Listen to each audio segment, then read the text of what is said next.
지금 경기 침체 기대만 있는데요. 경기 침체가 현실화될 가능성이 있죠.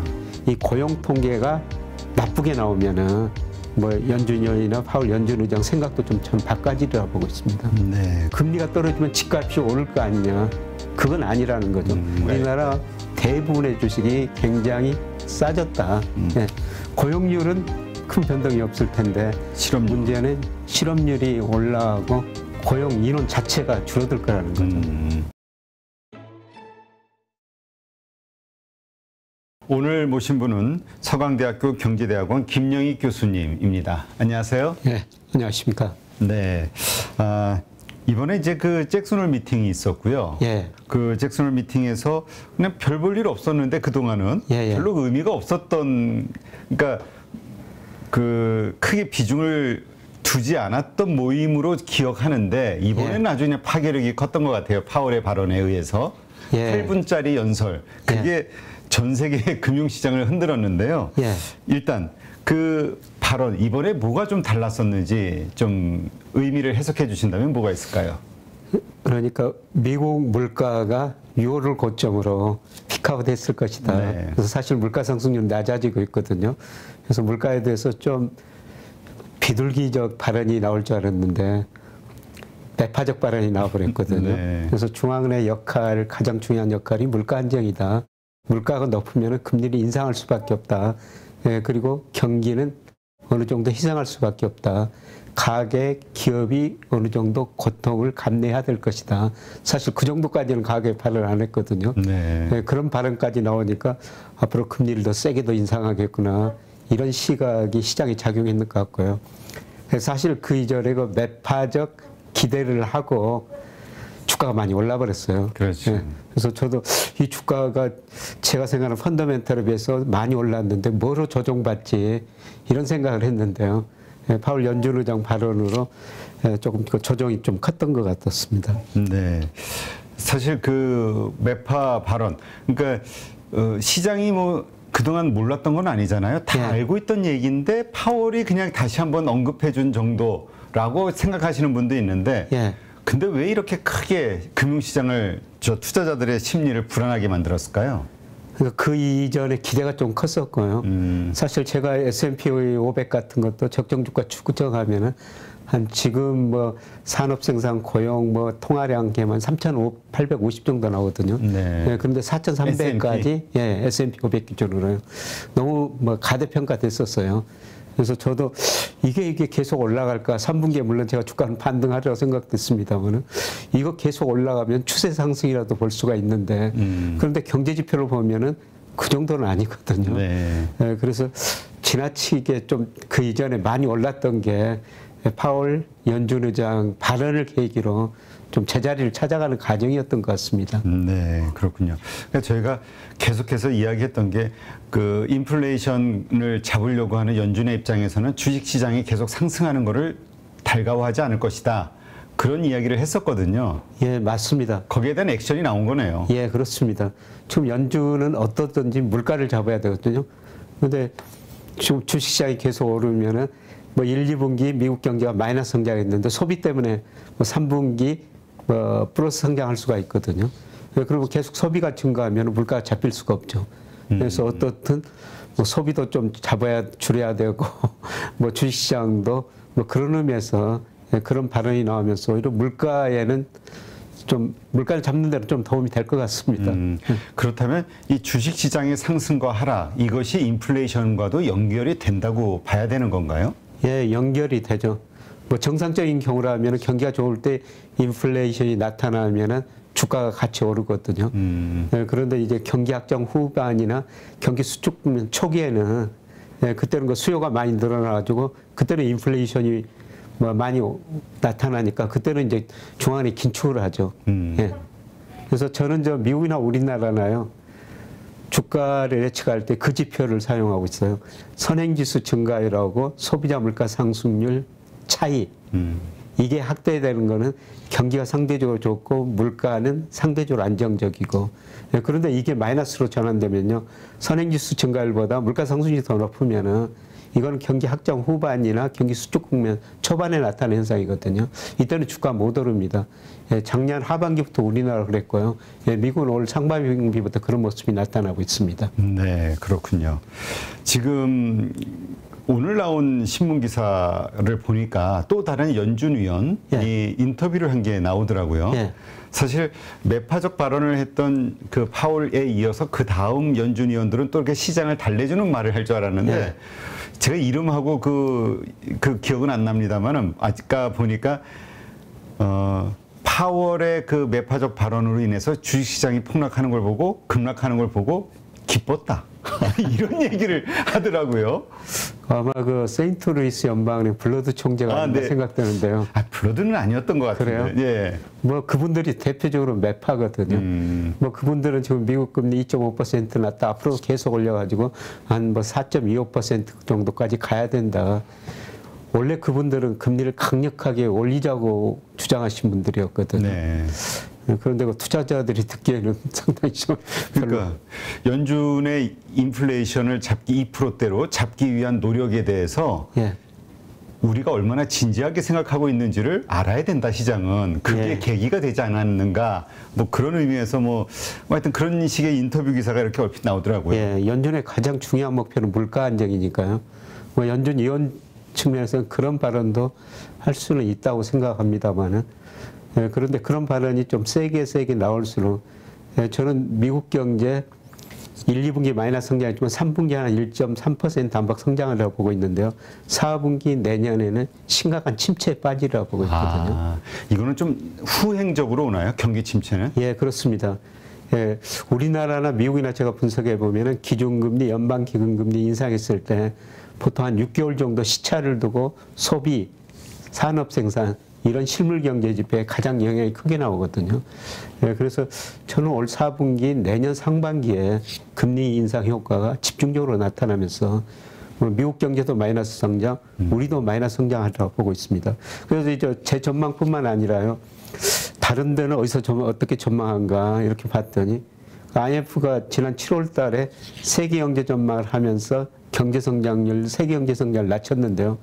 선진국 중에서 가장 빨리 낮춘 나라가 미국이에요. 내년 미국 경제가 1.0% 성장한다고 그랬는데요. 보니까 유로존은 1.2, 일본은 1.7%. 내년에는 미국이 일본보다 낮은 성장을 할 거라는 겁니다. 그런데 그 IB들 전망 보면요. 그보다도 더 낮아요. 이번에 저 국제금융센터에서 최근에 9개 IB들 내년 미국 경제 전망치 이렇게 쭉 보니까요. 도이치뱅크, 그 다음에 BOA, 그 다음에 노무라 이 세 군데는 마이너스 성장 전망하고 있어요. 미국에 대해서? 노무라는 특히 마이너스 1.1% 전망하고 있거든요. 사실 저도 미국 경제 예측 모델을 가지고 있습니다만 제 수치가 뭐 노무라처럼 뭐 그렇게 비슷하게 나옵니다. 근데 지금 금리를 올리면 그리고 그렇게 연준 위원들 센 발을 하면은 사실 소비 투자 심리 위축될 수밖에 없거든요. 그렇죠. 저는 경기 침체가 더 폭이 깊어질 수 있다고 보고 있습니다. 네, 그렇군요. 지금 연준의 그 발언 여파로 인해서 이제 벌어지고 있는 금융시장. 그러나 그 이어서 또 이창용 하는 총재도 미국이 금리 인상을 중단하기 전까지는 우리도 따라갈 수밖에 없는 거 아니냐 이런 식의 말을 해서 이것도 좀 시장에 불안을 좀 줬다 이런 평이 있던데요. 예, 금통위에서 한 의원이 그런 이야기를 했다는 겁니다. 우리가 한국은행이 정부에서는 독립했지만은 페드에서는 독립하지 못했다고 전적이다. 따라갈 수밖에 없다. 예, 그렇죠. 워낙 그 미국의 통화 정책이 전 세계 우리 경제도 뭐 환율을 통해서 영향을 주니까요. 그래서 미국이 금리를 인상하면은 우리도 뭐 뒤따라 인상할 수밖에 없는데요. 예, 그런데 뭐 저는 좀 미국 경제하고 우리 경제하고 좀 뭐 상황이 다르기 때문에 그거는 좀 고려해서 통화정책을 펼쳐야 된다고 생각하는데요. 근데 어떻든 미 연준 통화정책이 우리 통화정책에 영향을 줄 수밖에 없습니다. 네. 그렇다면 미국이 경기 침체에 빠진다면 뭐 한국도 뭐 물가 상승률이 5%보다 위에 있으면 우리도 뭐 물가 안정을 할 수밖에 없는 거 아니냐라고 발언을 했다고 하는데 그렇다면 우리도 경기 침체 위축이 미국이 내년도에 온다면 우리도 같이 따라가는 거 아닌가요? 예, 그렇죠. 금리를 올리면 올수록 소비 투자 줄어들면서 우리 경기 침체가 올 수밖에 없고요. 사실 상반기에는 우리 경제 성장률이 미국보다는 나았습니다. 우리가 뭐 연율로 하면은 미국이 1, 4분기 1.6, 2분기 0.6이었었는데 우리는 2.6, 2.8%로 상반기까지는 괜찮았어요. 그걸 성장 내용 보니까 소비도 증가했지만은 특히 수출이 우리나라는 상반기 괜찮았거든요. 근데 8월 수출 보니까 지금 일평균 수출 금액이 20일까지 보니까 0.5%밖에 증가하지 않았습니다. 네. 아마 저는 10월, 11월 가면서는 수출 증가율이 마이너스로 돌아서리라고 보고 있거든요. 그러면 우리 가계가 지금 부채가 높은 상황이기 때문에 소비 많이 늘어날 수 없고요. 지금 올해 설비 투자, 기업 투자가 감소세입니다. 아, 그래요? 예. 그런데 여기서 수출마저 감소하면은 저는 뭐 4분기, 내년 상반기 미국뿐만 아니라 우리 경제도 마이너스 성장하리라고 보고 있습니다. 이제 그때 이제 물가 상승률이 얼마나 낮아지느냐 이게 문제인데요. 뭐 5% 연말 가면은 저는 5% 이하로는 떨어지리라고 보고 있거든요. 뭐 4% 초중반, 네. 뭐 이 정도까지는 떨어지리라고 보고 있습니다.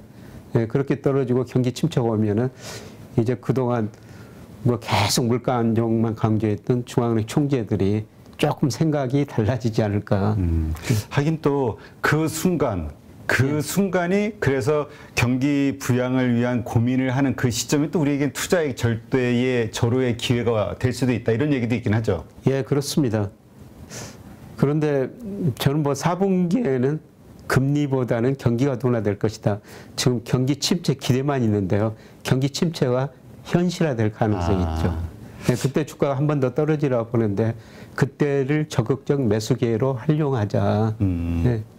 지금 그래서 지금 이렇게 잭슨홀 미팅에서의 파월 발언으로 인해서 주가가 변동성이 확 커졌단 말이죠. 네. 이 상황에 대해서 의견들이 좀 분분해요. 하나는 여기에서 상당히 전저점 테스트까지 하는 그 뭐 혹은 그 이상으로 빠질 수도 있다라고 생각하는 분도 있고 짧은 조정으로 다시 뭐 횡보나 상승으로 돌아설 것이다라고 보시는 분들도 있거든요. 교수님은 어떻게 보세요? 저는 뭐 기간의 문제는 짧게는 반등하리라 보고 있습니다. 짧게는? 네, 뭐 9월쯤에는 다시 한번 반등하리라 보고 있고요. 네, 그런데 제가 올 4분기 후반 내년 상반기에는 한 번 더 어려워질 것이다. 네, 그때는 전저점 이하로 떨어지리라 보고 있거든요. 네, 제가 그렇게 보는 거는 물가 상승률은 낮아지고 시장 금리는 지금 떨어졌다가 다시 약간 반등하고 있는데 다시 떨어질 거라고 보고 있습니다. 네, 그런데 그때는 모든 경제 지표들이 마이너스로 나올 거라는 거죠.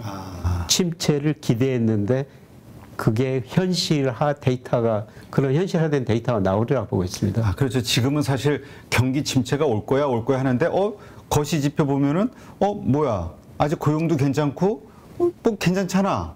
그렇습니다. 이런 희망이 자꾸 이렇게 반복이 되거든요. 예. 나쁠 거야? 괜찮은데? 나쁠 거야? 괜찮은데? 예, 그렇습니다. 그런데 앞으로 뭐 미국 고용을 한번 관심 있게 봐야 될 텐데요. 뭐 이번 주 금요일 뭐 금요일 날 저녁에 미국 8월 고용 데이터가 발표되거든요. 네. 8월 고용 데이터가 발표가 되는데 그게 뭐 지금 컨센서스 보니까 한 27만 개 정도 되는데요. 제가 예측하면 그보다 좀 낮게 나오거든요.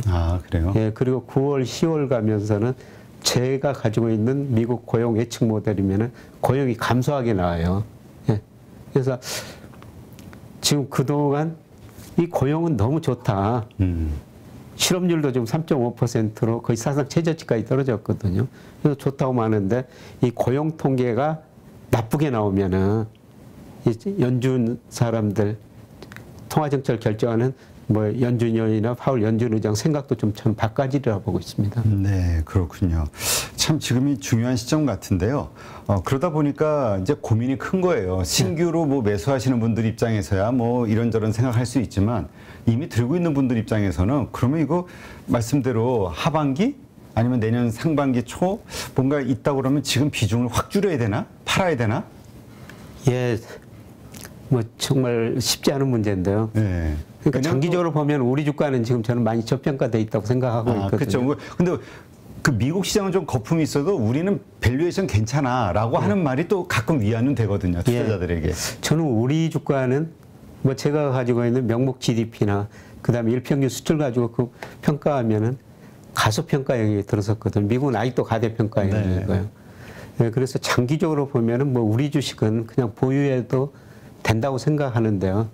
네, 그런데 뭐 이런 시점을 말하기가 정말 조심스러운데 저는 올 11월, 12월 내년 초가 가면서 실물 경제 지표 이게 급락하면서요. 예, 다시 한번 주가가 전저점 밑으로 떨어질 거라고 보는데요. 이때 그 주식을 살 시점이라고 보는데 예, 제가 뭐 그렇게 보는 여러 가지 지표들 하나가 있는데요.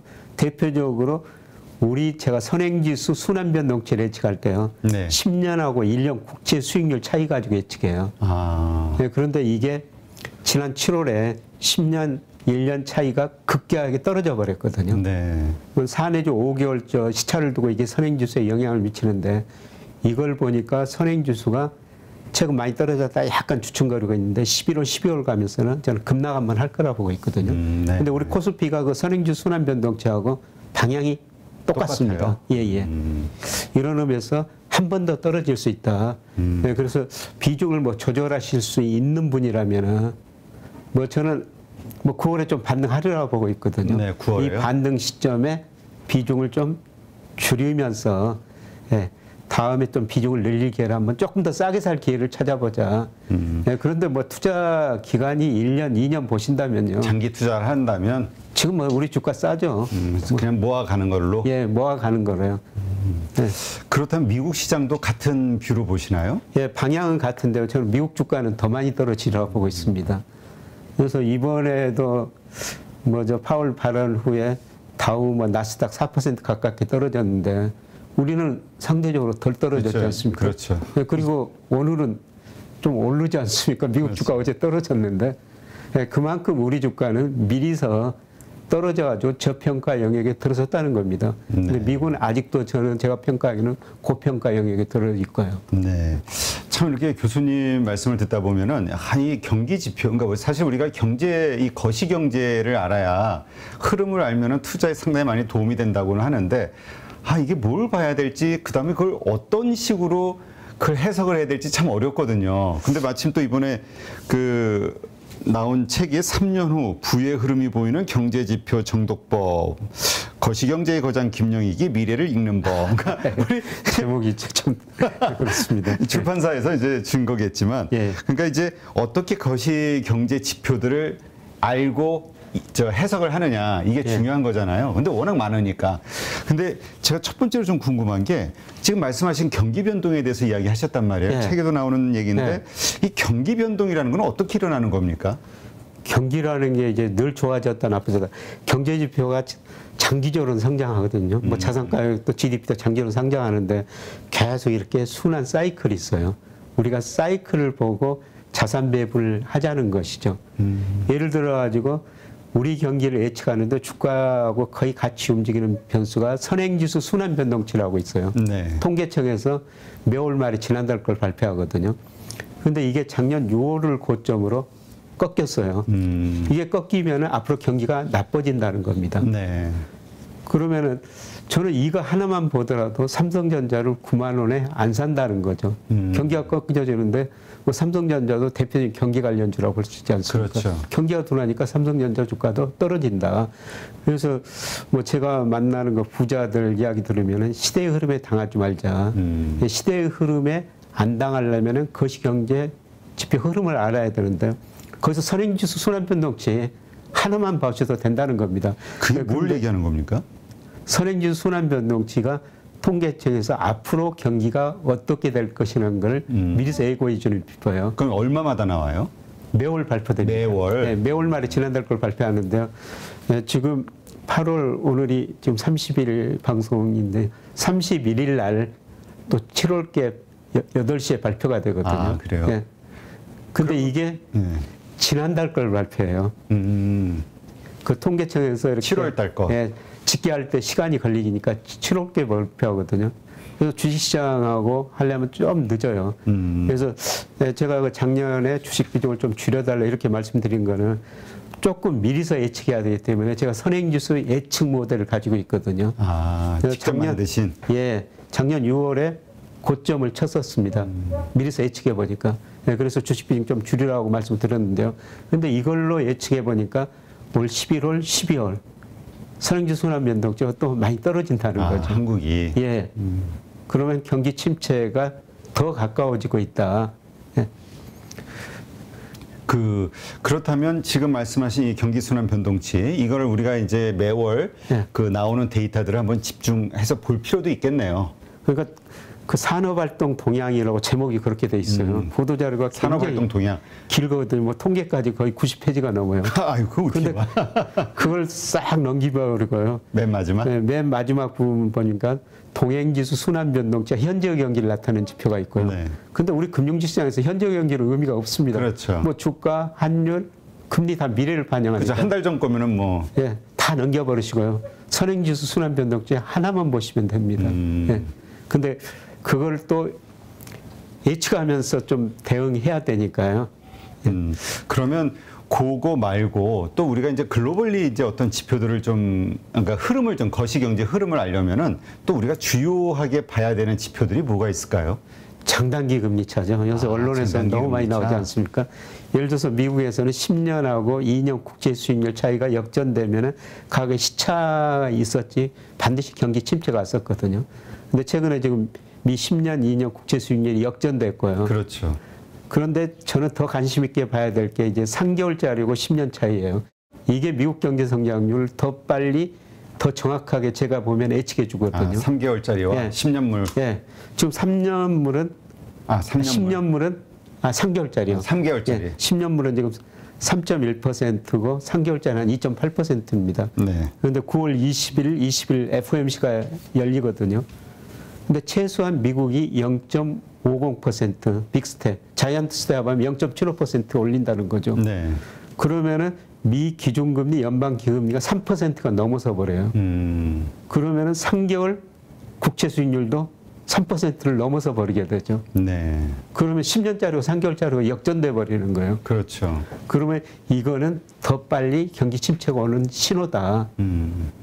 그러니까 우리가 장단기 금리 차가 역전이 되는 현상이 있고 나면은 뭐 1년, 2년 후에는 항상 뭐 경기 침체, 예. 불황이 왔다 이런 얘기를 하시는 분들이 있어요. 예. 그건 데이터로 사실인 건가요? 예, 기간에 따라 다르지요. 반드시 침체가 왔어요. 반드시 왔다. 예. 그래서 어떤 분들은 이번에는 다르다 그런 주장을 하죠. 사실 그게 경기 침체가 온다고 그러니까 경제 주체들이 거기에 따라 가지고 합리적으로 대응해 버리니까 경기 침체가 안 온다 이렇게 주장한 분도 이번엔 다르다. 그러니까 우리가 지금 다 예상을 하고 있으니까 네. 예상하고 있는 일은 안 오거나 와도 충격이 작다. 근데 왔거든요.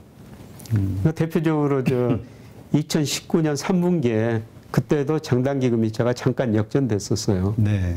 제가 그걸 보고 뭐 다른 지표까지 해가지고 2020년 미국 경제 굉장히 어렵다. 주가도 급락한다.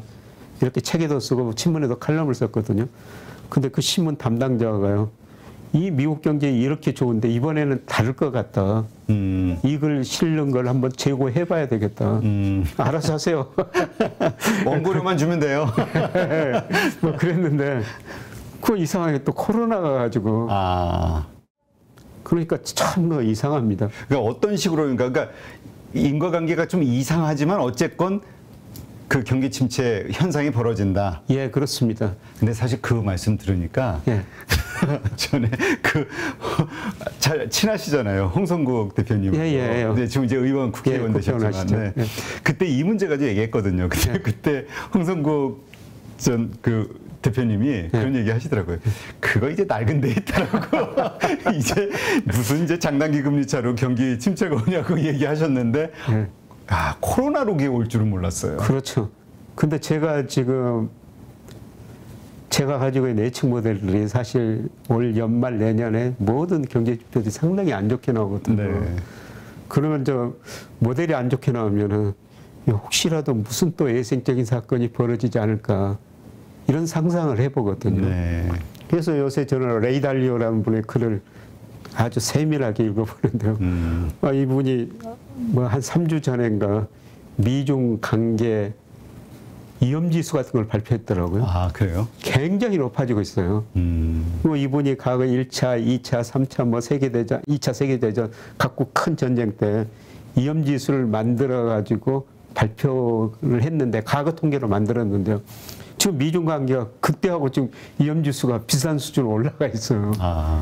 그래서 제가 가지고 있는 모델에 지금 나쁜 수치들이 나오기 때문에 또 무슨 일이 터지지? 이런 상상을 해본데 그래서 그런 자료에 관심이 많아지는 거죠.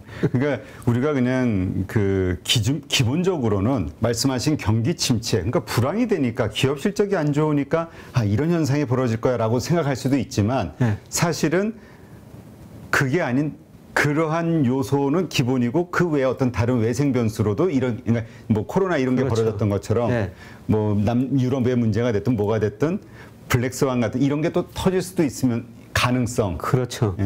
그러니까 그런 외생적인 사건이 뭐가 터질지는 아무도 예측할 수가 없는데 사실 제가 뭐 선행하는 변수 가지고 예측하는데 예를 들어서 2000년 말에 제가 2001년을 전망하면서 2001년 9월에 제 모델이 굉장히 안 좋은 수치가 나왔어요.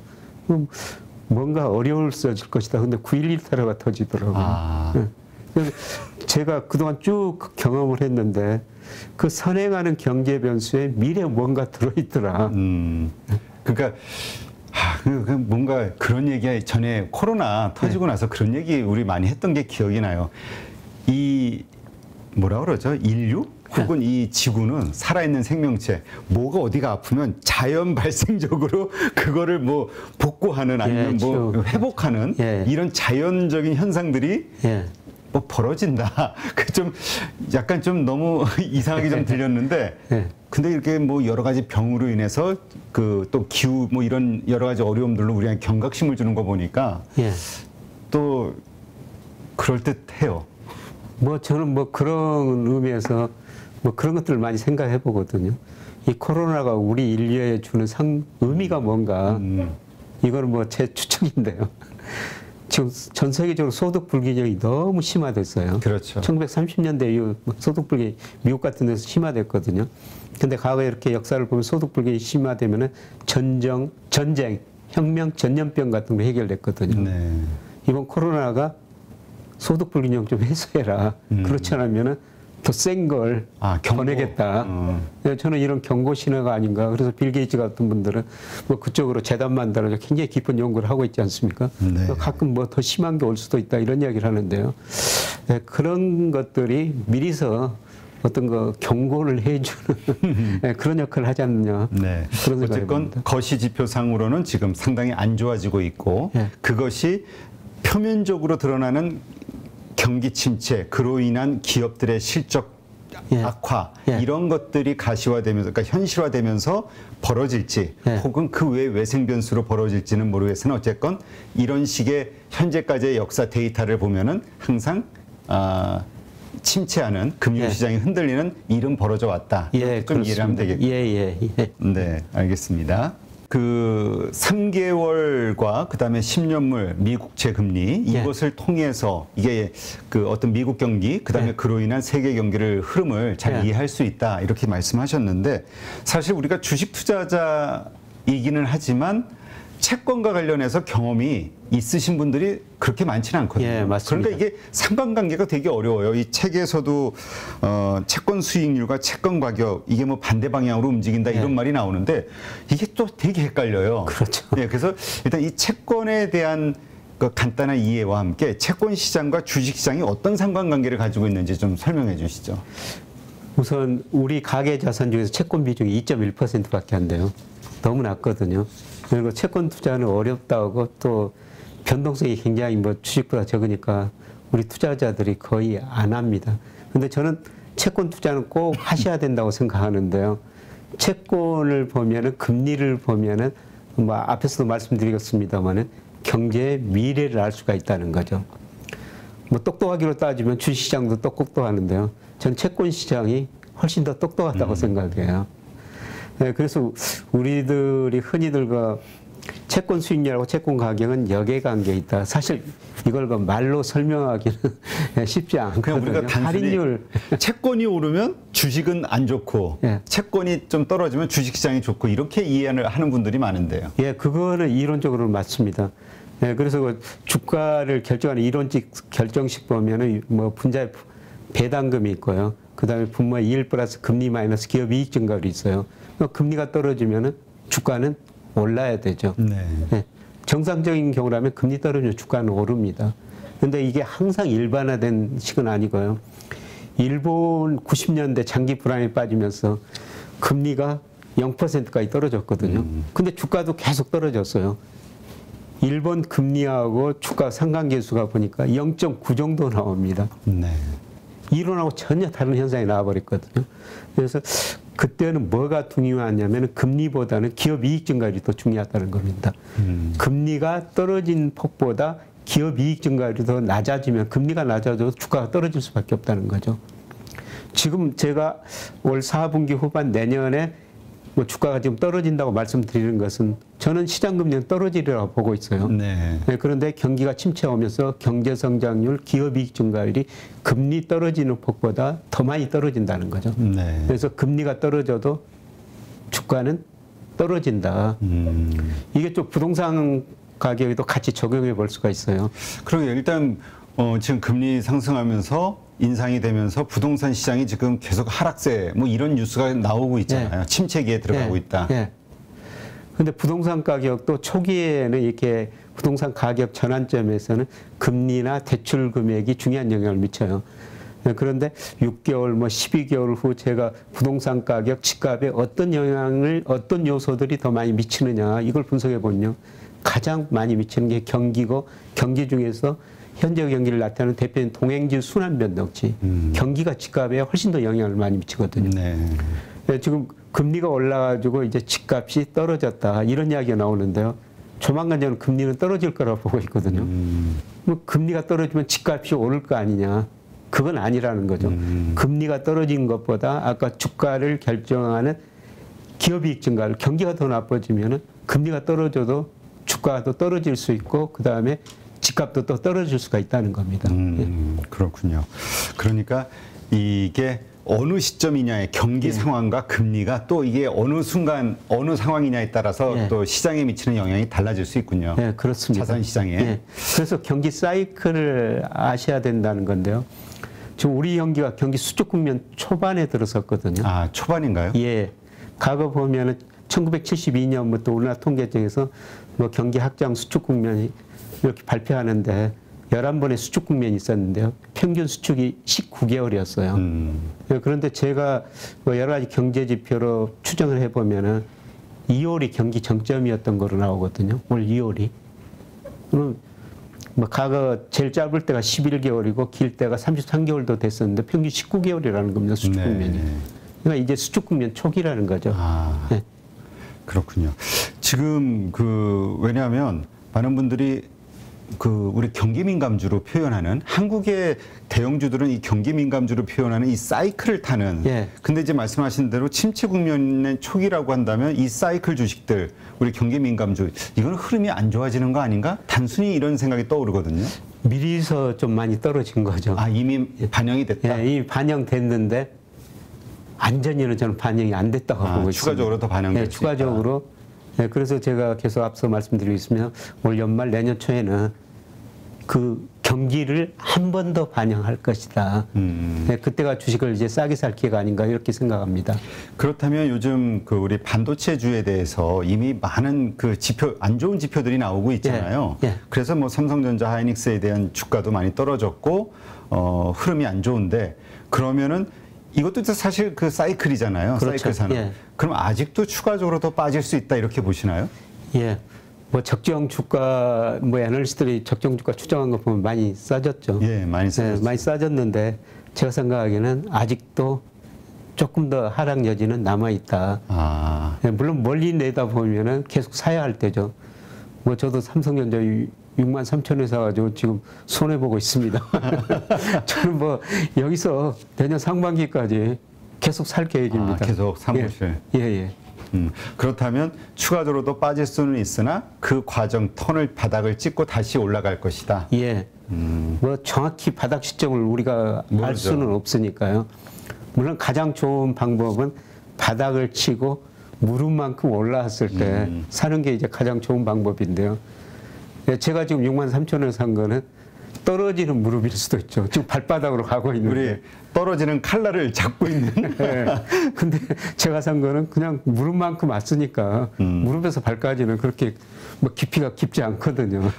그게 왜냐면 교수님처럼 어떤 그 확신, 어떤 그런 경기에 대한 그 지식과 신뢰를 하시는 분들은 그래요.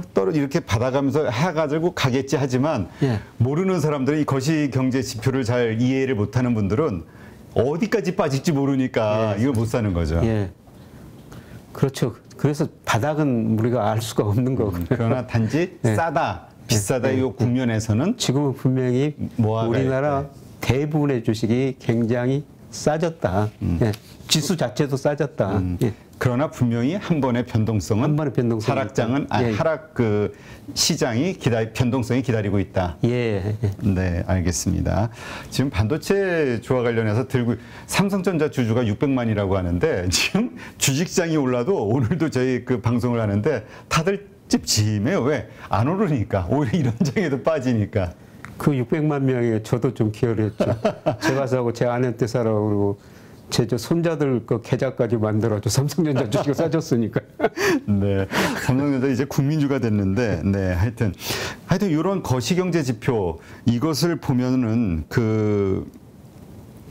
이 수출 지표 특히 중요하다고 하잖아요. 그게 이제 또 한국 경제 미래. 근데 최근에 한국 경제가 안 좋아지고 있는 거 아니냐 불안감을 주는 것 중에 하나가 무역 수지가 계속 이 적자로 흑자국에서 적자로 계속 나오고 있고 또 그 가운데 가장 큰 흑자를 벌던 그 중국에서의 무역 수지가 자꾸 적자로 바뀌는 거 이게 상당히 불길한 조짐이다라고 보시는 분들도 있던데요.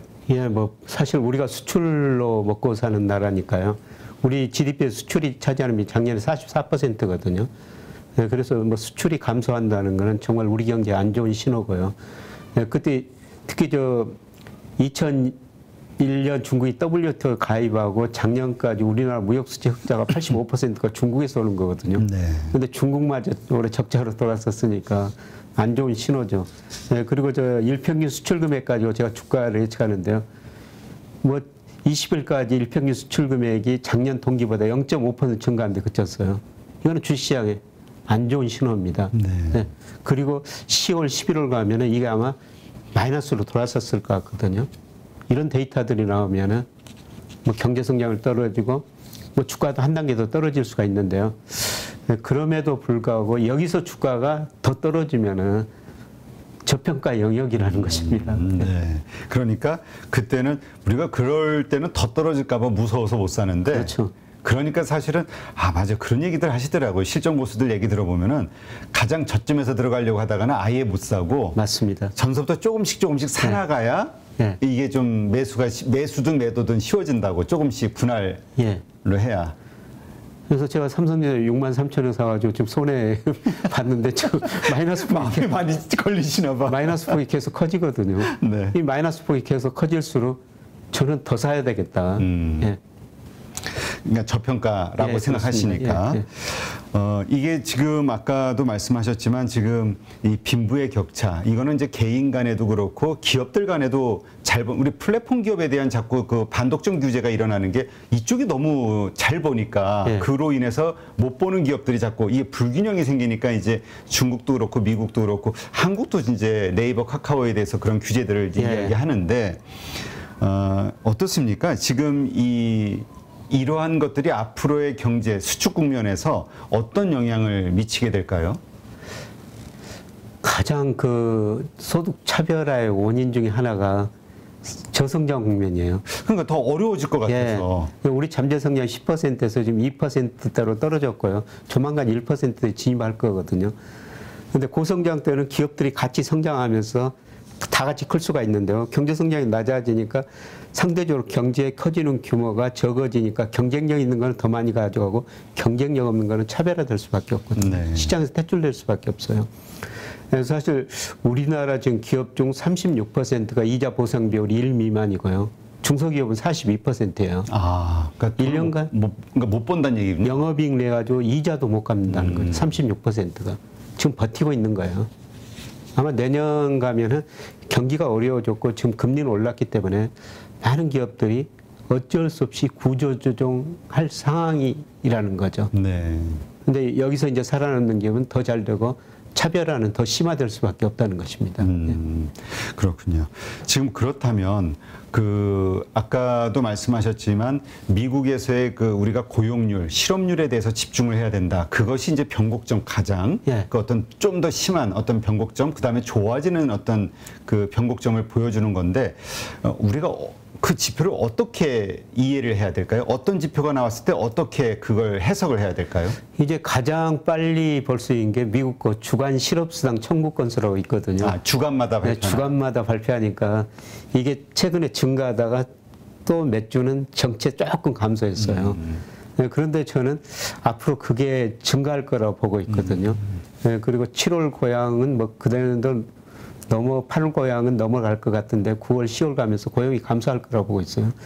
저는 저 미국 데이터를 보면서 정말 미국이라는 나라는 탄력적이구나 이런 생각이 전부 자주 들거든요. 여기서 2020년 3, 4월 달에요. 미국 비농업분의 일자리가 2,200만 개 두 달 사이에 줄어들어 버리더라고요. 네. 이거 10년 동안 늘었던 일자리가 단 두 달 만에 없어져 버린 겁니다. 네, 그리고 그해 5월부터 지난 7월까지 보니까 2,200만 개 일자리, 잃어버린 일자리 다 찾았어요. 네, 그런데 저는 앞으로 미국 경제가 좀 나빠지는 조짐만 보인다면은 미국 기업들이 또 고용을 그렇게 빨리 줄여버릴 거라는 거죠. 해고가 자유로우니까. 그렇죠. 그리고 고용 줄어들면은 당연히 소비가 줄어들 수밖에 그렇죠. 없죠. 그래서 저는 올 4분기, 내년 상반기 미국 경제가 그동안 상반기, 올 상반기 소비가 증가했는데 그런 이유로 고용이 줄어들면서 소비가 감소하면서 미국 경제가 상당한 침체에 빠질 것이다. 예. 지금 현재 그 미국에서는 완전 고용률 뭐 이런 얘기 하잖아요. 예. 그게 몇 프로인지, 그 다음에 그게 어느 정도 나빠질 때 뭔가 연준이 행동을 취할 수밖에 없구나라고 생각할 수 있을까요? 지금 미국 실업률이 3.5%거든요. 흔히들 그 자연 실업률이라고 그러는데 자연 실업률은 뭐 추정하기에 따라 다른데 한 3.5에서 4% 정도 그 사이예요. 네. 그러면 지금 미국은 안정 고용이라는 것이죠. 그러네요. 예. 그런데 그러면서도 또 한 번 생각해 봐야 할 게 미국의 고용률이 62%거든요. 네. 그러니까 15세 이상 인구 중에서 62%만 일한다는 겁니다. 그런데 그게 글로벌 금융위기 전 2007년, 2008년 한 68% 정도 됐거든요. 미국 사람들이 일을 많이 했는데 뭐 돈을 벌어서 은퇴를 했나요? 왜 그러죠? 뭐 정부가 돈을 많이 줬기도 하고요. 그 다음에 일부 사람들이 코로나를 겪으면서 사람들이 많이 죽었지 않습니까? 예. 그러면서 그냥 직장에 나와가지고 열심히 돈 벌어가지고 예. 그렇게 살 필요가 없다. 사고가 이번 코로나 좀 바뀌었다는 거고. 즐기면서 살자. 예. 네, 그리고 최근에 가면 미국 그 파이낸셜 타임즈 같은 데 보면 지금 미국 같은데 유럽 같은데 하역 노동자들이 없어요. 우리 쉽게 몸을 쓰는 예. 노동자들. 그래서 제 가까운 지인이 이번에 유럽을 갔다 왔는데 비행기를 갈아탔는데 짐을 이렇게 온 곳에 실어줘야 되지 않습니까? 네. 그 노동자들이 없어가지고 몇 시간이나 대기를 했대요. 그런데 파이낸셜 타임즈에서 왜 사람들이 그런 일을 안 하느냐. 우선 힘들기도 하지만 앞으로 그 일을 모두가 기계를 해줘 볼 거라는 거죠. 기계가. 하긴, 그러니까 비전이 없는 거군요. 그렇죠. 거기 들어와서 일하다가도 뭐 얼마 후에 잘릴 거라는 거죠. 네, 그리고 보다 사실 전 세계적인 문제는 다 힘든 일을 싫어하거든요. 그렇죠. 네, 제가 지난주에 울산 강의하러 한번 갔었거든요. 네. 근데 조선업종 지금 굉장히 좋다는 겁니다. 그렇죠. 요새 그런 얘기 많이 하죠. 네, 굉장히 비싼 수주를 받고 원자재 가격 뭐 낮아져가지고 이익을 많이 내고 수주도 많이 나니까 사람을 뽑아야 되는데 없대요. 일할 사람이. 그러니까 그 얘기가 조선은 좋은데 영업은 잘 되는데 일할 사람이 없어서 외국인 노동자를 수입을 해와야 된다. 뭐 이런 얘기를 많이 하던데. 그렇죠. 외국인 노동자 수입할 수밖에 없고요. 뭐 외국인 노동자도 뭐 그렇게 힘든 일은 요새는 좀 안 하려고 그런다는 겁니다. 네, 그래서 거기 가서 들었는데 야, 그건 노동 문제가 좀 일할 사람 문제가 심각하구나. 그러면 그럴수록 결국 기계 로봇이 더 많은 일을 해줄 수밖에 없구나. 로봇주를 로봇 산업은 더 발전할 수밖에 없고. 그래서 가면서 또 울산에 있는 공장 몇 군데 방문해 봤어요. 사실 공장에 가보니까 사람 보기 드뭅니다. 거의 다 로봇 기계가 일하더라고요. 네. 사람들은 뭐 연구 개발하는데 컴퓨터 통제하는데. 그래서 뭐 어떤 저 미국 경제학자가 칼럼을 하나 썼는데 앞으로 제조업 공장에서는 사람 한 사람, 개 한 마리만 있으면 될 것이다. 사람이 왜 필요하냐? 개 밥 주기 위해서 필요하고요. 개는 자기 밥 주는 중에 졸다가 기계에 다치지 않을까. 뭐 이런 상황 보니까요. 앞으로 야 그런 일들을 모두 기계 로봇이 해줄 수밖에 없겠구나. 이런 생각이 들었었습니다. 네, 그렇군요.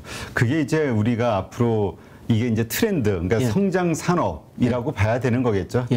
그 앞으로 크게 우리 사회가 바뀌어지는. 그렇죠. 그래서 빌 게이츠가 로봇세를 도입하자고 그러지 않습니까? 앞으로 로봇이 열심히 일해가지고 우리한테 저 돈도 밥도 주는 시대가 도래할 것이다. 그러니까 로봇을 쓰는 만큼 그냥 그것을 사용해서 뭔가 가치를 창출해내는 기업은 로봇을 사용할 때마다 돈을 내서 그게 결국 우리 인간에게로 와야 된다. 예, 로봇이 이제 부가치를 창출해내니까 거기다 세금을 먹여가지고 그 세금 걷어가지고 그거를 예, 그냥 모든 사람한테 나눠주자 이런 이야기거든요.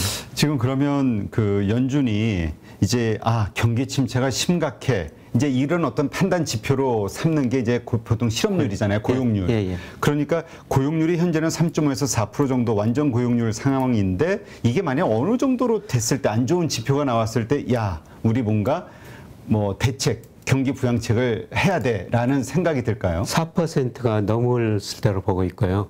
예, 그리고 고용이 한 석 달 연속 감소했을 때. 예. 그러니까 4%라는 건 실업률? 예, 실업률 4%. 실업률 4%, 고용률이 아니라? 예, 고용률은 62%고요. 62%. 예. 고용률은 많이 안 떨어질 거예요. 지금 미국 사람들이 저축률이 많이 낮아지고 있거든요. 네. 과거 장기적으로 저축률이 한 7% 평균이 넘었어요. 근데 지난 7월 통계 보니까 저축률이 5%로 많이 낮아지고 있더라고요. 그동안 번 돈을 다 써버리고 있다는 거죠. 네. 있을 돈이 없으면 미국 사람들이 일하러 나가가지고요.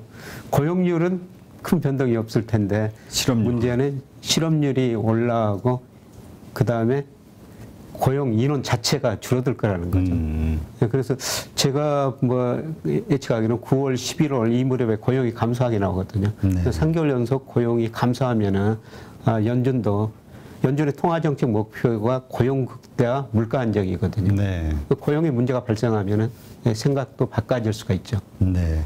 그러니까 우리가 어떤 시장, 거시경제 지표를 읽는 관점에서 그래서 미국의 이 고용률과 실업률이 어떻게 변하는지 요걸 통해서 한 발 먼저 우리가 뭔가 캐치를 할 수 있겠네요. 예, 그렇습니다. 예.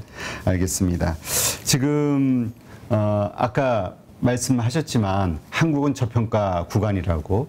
근데 많은 분들이 과거 오래된 그 투자 경험을 가지신 분들이 하시는 말씀이 10년은 미국이 좋았고 10년은 신흥국이 좋고 또 10년은 뭐 거기가 좋고 이게 왔다 갔다 하는데 10년 이상 이렇게 미국이 좋았으니 앞으로는 신흥국이 좋아질 것이다라고 얘기를 하시거든요.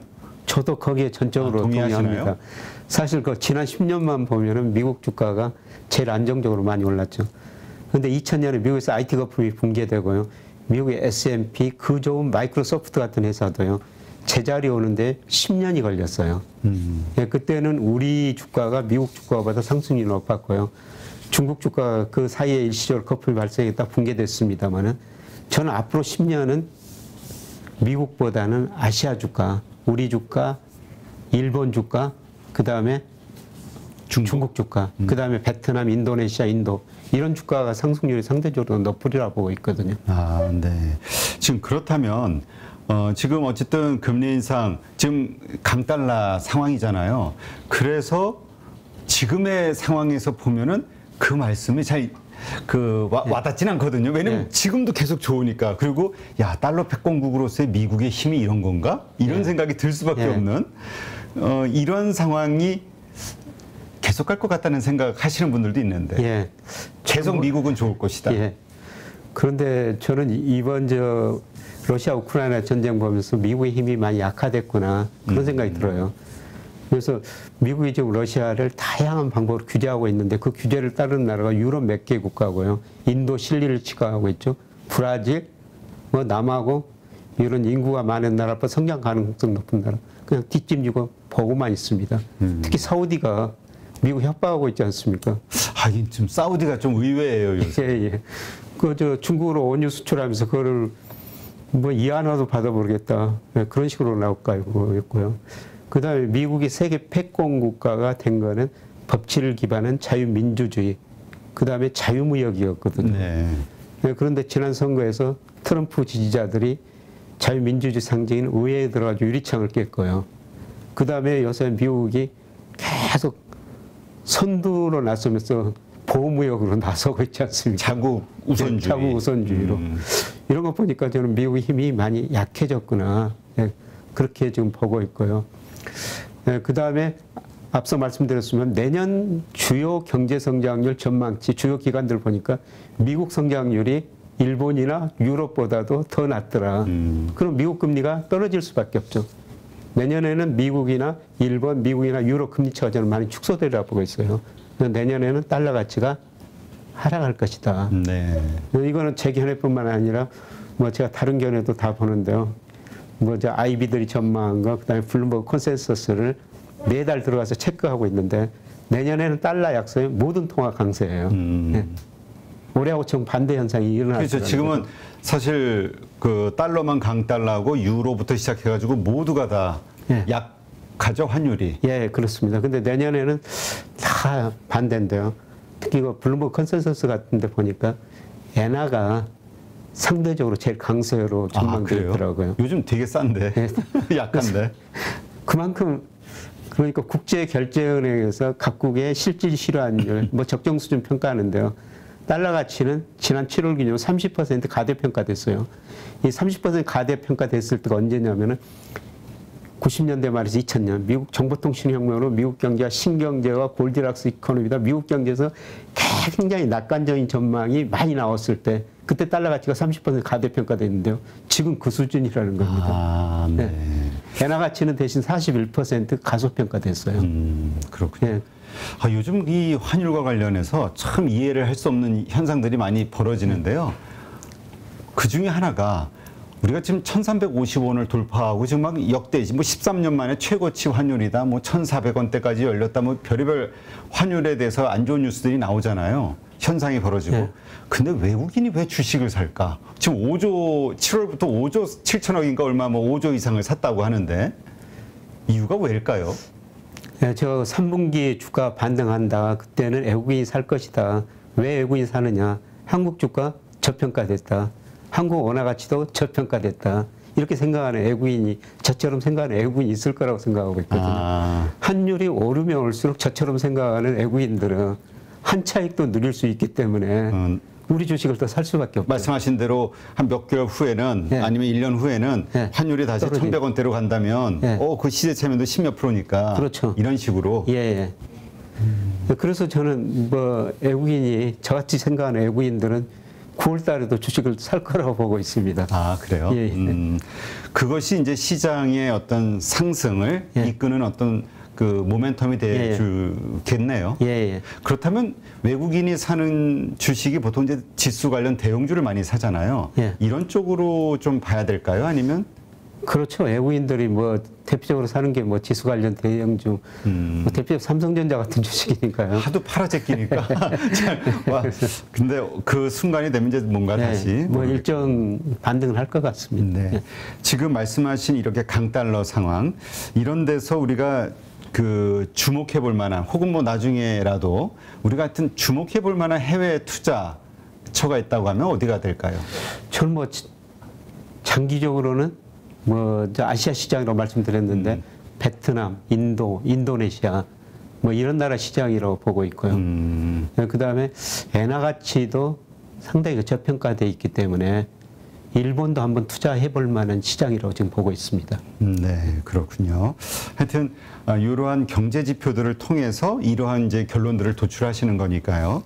네, 그래서 저도 요즘 같이 이렇게 이 글로벌 경제 그 흐름이 우리 주식시장에 미치는 영향력이 자꾸 걸수록 커져가고 우리 심리를 자꾸 건드리니까 야, 이제 좀 거시경제에 대해서 공부를 좀 집중적으로 해봐야 될 땐가? 이런 생각이 들긴 하더라고요. 네, 파월 연주장이 이번에 그 잭슨홀 미팅에서 연설하는데 거기 저 생방송 하는데 거기 시청하는 사람이 우리나라 사람들이 굉장히 많았다는 거 아닙니까? 아, 그래요? 그만큼 우리가 좀 공부를 많이 하고 있는 거예요. 우리가 또 한번 하면은 확 쏠리는 현상이 있어가지고. 네, 알겠습니다.